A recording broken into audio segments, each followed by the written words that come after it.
सुनील जी खाटी बिहारी इस वक्त प्रतियोगी परीक्षा से संबंधित महत्वपूर्ण टॉपिक्स आपके सामने लाजवाब रोचक अंदाज में मैं प्रस्तुत कर रहा हूं। और इस वक्त पॉलिटिकल साइंस, इंडियन पॉलिटी से संबंधित, राजभाषा से संबंधित मैं आपको जानकारी दे रहा हूं। ये आपको रेलवे हो, एसएससी हो, चाहे प्रशासनिक सेवा हो, और यहां तक यूपीएससी में भी आधार बिंदु का काम करेगा। ये सच पूछे तो मैं 10th और 9th स्तर से नहीं बल्कि इसके ऊंचे स्तर से, प्रतियोगी परीक्षा से स्तर से संबंधित मैं आपको बतला रहा हूं। और इससे पहले मैं आपको कि सुनील जी खाटी बिहारी यूट्यूब चैनल, अरे भैया आपका अपना चैनल है तो हर का अपन चैनल या बाहो एक सब्सक्राइब करो, लाइक करो, अपन दोस्त यार के बताओ। मैं बहुत ही सरल और आसान भाषा में बतला रहा हूं और ये राजभाषा है इस टॉपिक्स का नाम। इससे आमतौर पर आपको एक प्रश्न पूछे जाते हैं।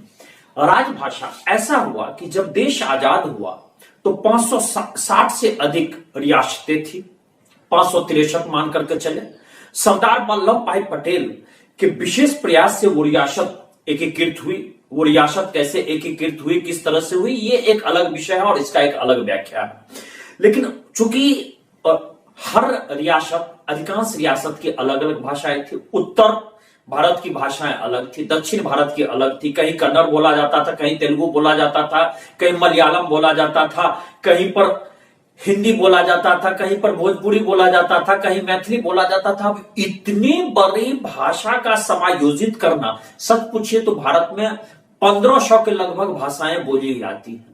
और इसमें से अब महत्वपूर्ण भाषा का चुनाव करना, इसके लिए संविधान में किसी भी तरह का भ्रम न रहे, मायाजाल न रहे, कंफ्यूजन न रहे, तो इससे संबंधित एक भाग बनाया गया और यह भाग है 17।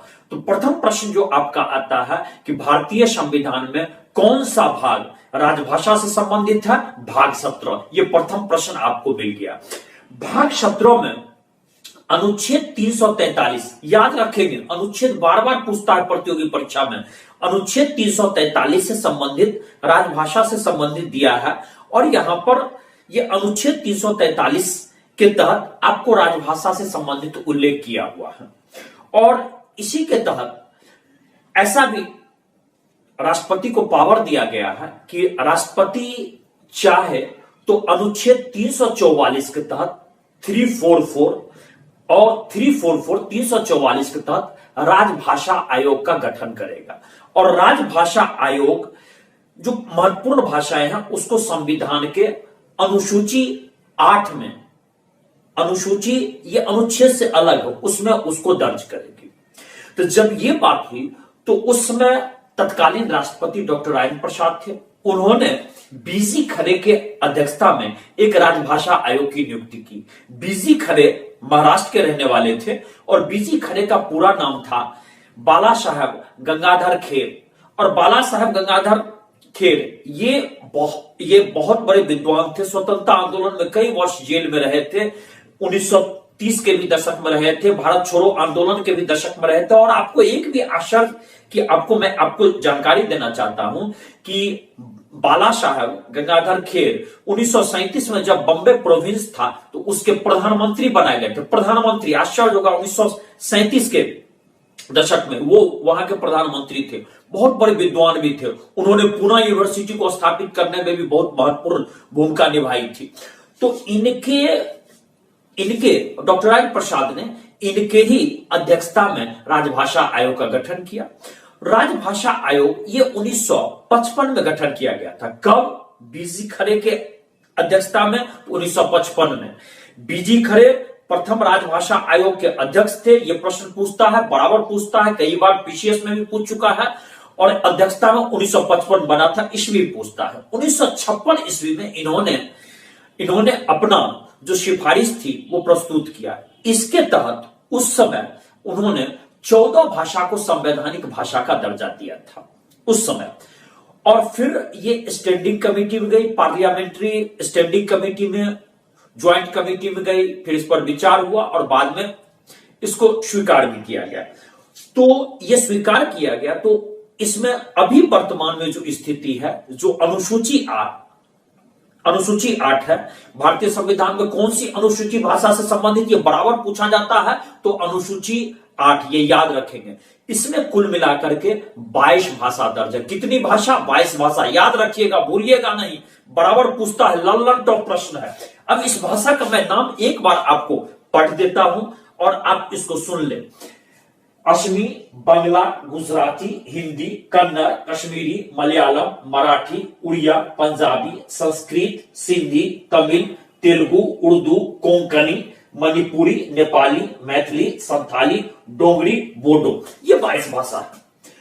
अब शुरुआत में जब बीजी खरे की अध्यक्षता में सिफारिश दी गई तो उसमें मात्र 14 भाषा थी। बाद में संविधान संशोधन करके और भी भाषाएं जोड़ी गई।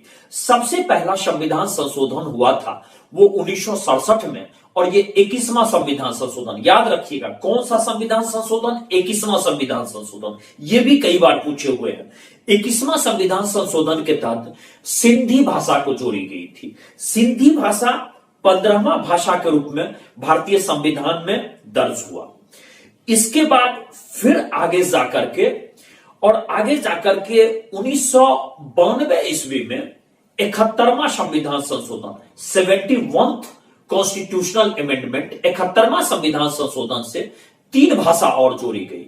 वो भाषा थी मणिपुरी, कोंकणी और नेपाली। याद रखेंगे, मणिपुरी, कोंकणी, नेपाली, ये 3 भाषाएं जोड़ी गई। तब 14 के बाद 15 सिंधी और इस 3 को जोड़ करके हो गया 18। फिर जब अटल बिहारी वाजपेयी गवर्नमेंट की सरकार थी 2003 में, बहुत मांग की जाने लगी मैथिली क्षेत्र से, उसके बाद मिथिला के भी क्षेत्र से मांग की जाने लगे, जिस क्षेत्र से मैं बिलोंग करता हूं, तो फिर 4 भाषा को जोड़ा गया। इस बार जोड़ा गया मैथिली, डोगरी, संथाली, बोडो। अब कुल मिलाकर के 22 भाषा हो गई। और यह संविधान संशोधन 2003 में की गई थी। यह संविधान संशोधन की संख्या 92वां था, 92। 92वां संविधान संशोधन में 4 और भाषा जोड़ी गई। मैं पुनः बतला देता हूं, मैथिली, डोगरी, संथाली, बोडो, और कुल मिलाकर के 22 भाषा हो गई। अब इस भाषा में से कोई भी स्टेट, कोई भी राज्य अपना चाहे तो एक भाषा या 2 भाषा को चुन सकता है अपनी ऑफिस के यूज के लिए।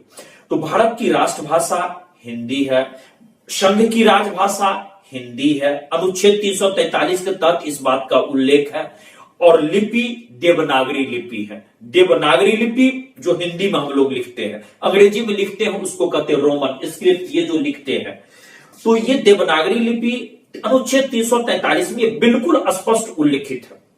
तो राज्य अपना चुने, अलग अलग स्टेट अलग अलग चुनती है।